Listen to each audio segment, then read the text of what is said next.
Hey, what's going on, guys? My name is Nadim, and today is a very, very, very good day for Bounty Rush because we got alliances. Now, for the first time since this game came out, we have finally a feature where we could add friends. And I mean, we can't really add friends, but we could at least be in a guild with your friends or whatever. And I'll be discussing more of these things and all that in the video that I'll make right after this, but you guys might see tomorrow, where I'll discuss the new Bonnie and whatever, all the new content that came out. Today we're just gonna, or in this video, we're just gonna do one multi for Usopp. Now, is Usopp someone worth summoning for? Yes and no, right? If you're a fan of Usopp, yes, you should.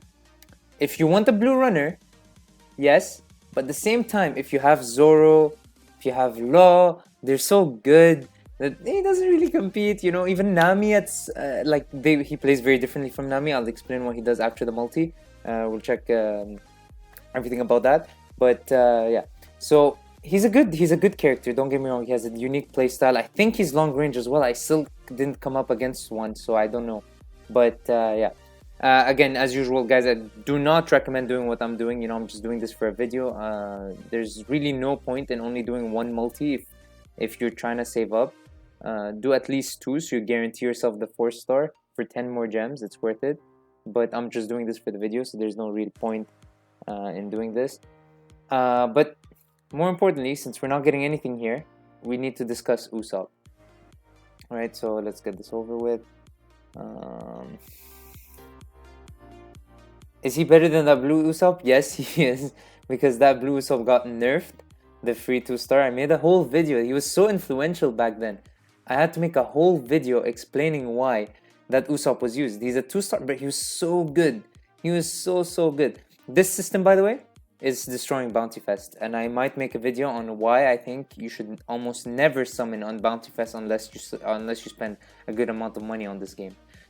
Just because they added this stupid scout system that I really dislike, because they removed the guaranteed steps. If they kept the guaranteed steps and added this, then sure, it's an extra bonus for whales and more incentive for you to whale. But otherwise, nah. See, for example, I think for Law and Kid, they kept the guaranteed step for the 5th step, but yeah. Anyways, that's for another day. Let's talk about Usopp. Now let's see. Let's use the mouse for this. So, stats wise, again, as usual, I don't know stats, but you know, he's a 5-star and he's good, so his stats are gonna be okay. His first trait: when in the area around your captured treasure, reduce damage received by 30. So the worst thing about a runner is that they can be annoying and they can take so long to kill, right?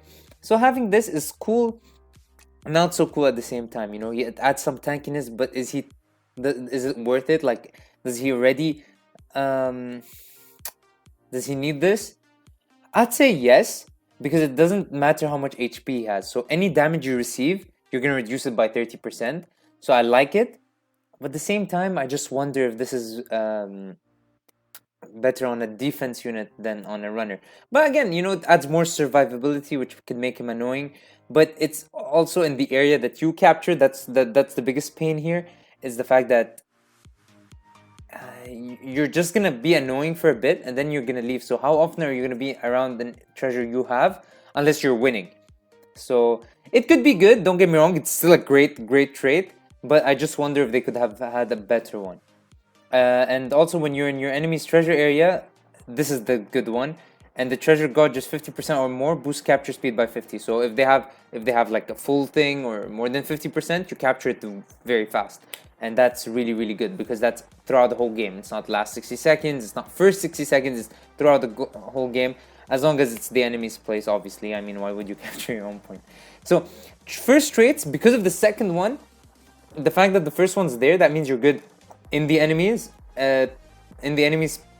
flags and in your own flag. So I really like that. I really like his first trait. His second trait is also decent, because when you use your second skill, which is to set up traps, we'll check it out later, you boost speed by 30% for 5 seconds. And you cannot stack it. So, I think it's for 5 seconds. But I mean, that's good, right? Again, it adds more annoyingness, and you use your skill too usually with your point. So I see him as a defensive character that's not the one that you'll see running around the whole map trying to capture points. It's gonna be more like he'll capture the point for you, but then he's gonna be with the defender to help the defender. He's not gonna be more of a just run around and be annoying. It's like he's gonna help the defender. If you play Usopp, you're gonna help the defender because he's really good. Once you have the point, he's really good at surviving with that 30%. He has a skill too that sets up traps. It could also be used to escape. If you're in the enemy lines and you're capturing their points, you could put the trap so that they don't annoy you when you capture. That being said, there are a lot of good long-range characters, so that might not be the best thing. But it's definitely going to be good if it's on your point.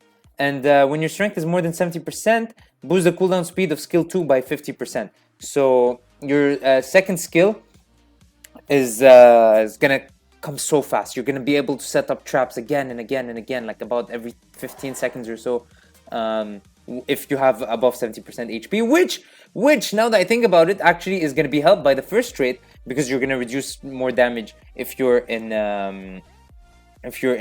your area. So you're gonna be in your area, they're gonna damage you. That being said, they can't come close because you're gonna set traps, and you can set traps constantly. So Usopp is going to be the guy. Please, if you play Usopp, please. I don't know if that's the best style, but from his kit here, it's really important that you don't play Usopp the same way you might play another runner that just runs around capturing points, you know? He's more of a Zoro type of runner where you stay in the back, let the defender keep his body on the point so they don't capture it. You're going to set up traps. You're going to try to survive as long as possible, spam from range, set down traps, try to survive, be fast, be hard to kill. That's going to be your job as Usopp. Don't start running around everywhere. No one wants to see that. You know, that's not your job. His skill 1 is just a long-range attack with with the chance to land crit. So that's cool. And at skill 5, if you want to main Usopp, which I don't recommend, but if you do, acquires knockback at level 5. So it's going to be even more annoying. And that even enhances the thought that he's more for defending, because as the enemies approach you, if you don't have your traps, just boom, move them away. But again, it also can help if you're capturing a point, you see an enemy approaching, you can boom them away, and with a 50% capture speed, if they have more than half the gauge of the flag filled, you capture the thing, and it will help you capture it faster. So again, don't get me wrong, you can go around capturing points with Usopp. It's just that I feel like optimally, once you're in a winning situation, you don't want to risk it, go for a 4th flag, you know, stay with the 3 you have and be annoying on those. I think that's how you want to play Usopp, and otherwise, you might be soft throwing, because you could play with another runner to do the, I'll just go around, run and capture every flag ever, you know? So yeah, and also his second skill puts down traps. Now again, like I said before, you can just set down the traps, so they don't annoy you when you're capturing their points, so you can go for the 4th point or 5th point. But again, Zoro is very popular right now. He's long range, just gonna spam you from range. He doesn't need to go through your traps.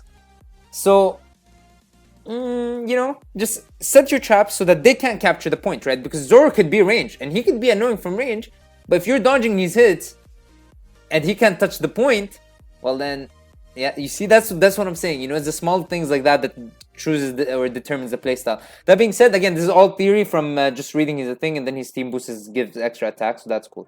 So yeah, that's what Usopp does. He's a cool character. He's not amazing. I don't think he's gonna be S tier, but he might be A tier. I doubt that he's gonna be as low as B tier just because his kit seems so good. It just seems like such a bad time to summon right now. I don't know why. I don't feel like a lot of people are vibing this Usopp so much.